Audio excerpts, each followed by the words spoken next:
This was their attempt to declare absolute equality across the board for everyone in the country. Huh? There would have been no advantages. Didn't matter. Were you a Wall Street financier? No big deal. You would have no more rights than somebody who's running a little farm in Iowa. All right? It was a spectacular attempt to equalize across the entire country, and it was removed. Where does it sit right now? Here's one of the interesting things about it. If you've looked at any modern amendments, you'll see that when they're proposed, they give you 7 years to ratify. If an amendment's not ratified in 7 years, forget it. It's done. They put a time limit on it. There was no time limit declared on the 13th Amendment. All right?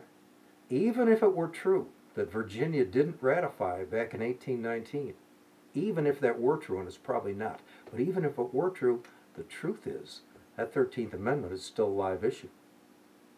All right? They never set a time limit on it. In theory, you could run that to every state in the Union, and if you could find the people in the state that were willing to support this, you could ratify that amendment to this day. Wow. Wow.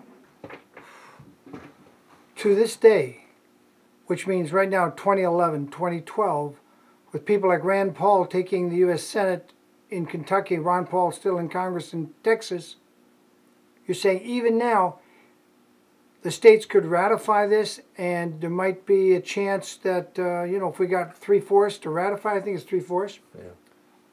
it would become law. Yeah. The problem, I think here is the lawyers now occupy most of the governorships, the presidency. I mean, even the current shyster we've got now, who replaced a couple other shysters presidents. Maybe I'm saying that a little too strong. And they fill up most of the legislatures. In Florida, at one point, they were like 40–50% of the Florida legislature was lawyers. How could you ever get lawyers to agree and pass this, now that they've got a total stranglehold on so many state legislatures? Do you got any comments on that? And whatever happened to David Dodge and Tom Dunn? They faded away? Did they die? What happened to them? Well, let's start with David Dodge. Last I heard, he was in Florida. I have no idea where he is today. I've had no contact with him, I'll bet you, in at least 10 years.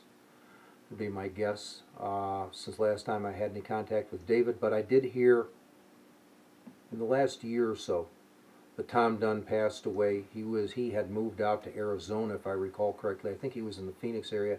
I understand that he had passed away. Again, I'm not sure what's happening with David Dodge. I haven't talked to him. What could be done? What was your second question on that?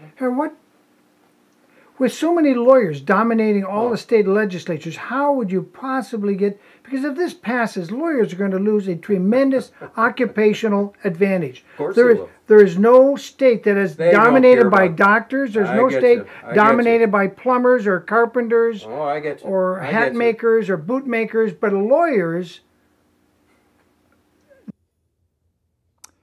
Well, I had a lot to discuss with Mr. Alfred ADASK.